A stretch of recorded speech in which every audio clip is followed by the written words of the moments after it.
there used to be sort of a myth or a fear that if you only partnered with Coke or with Pepsi, that you would actually have people that would be really upset. They wouldn't have choice. They would only be limited to a couple of beverages.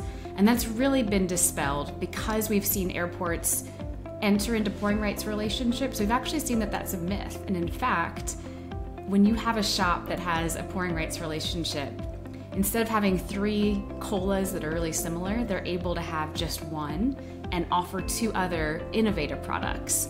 And more, the younger generation, folks that are traveling are younger, demographics are skewing younger, and they are wanting cool new products. They want enhanced waters, they want functional beverages. And being able to limit how many traditional products, like 1 water, 1 cola, really opens up shelf space for this younger demographic to come in and pick up their favorite brand.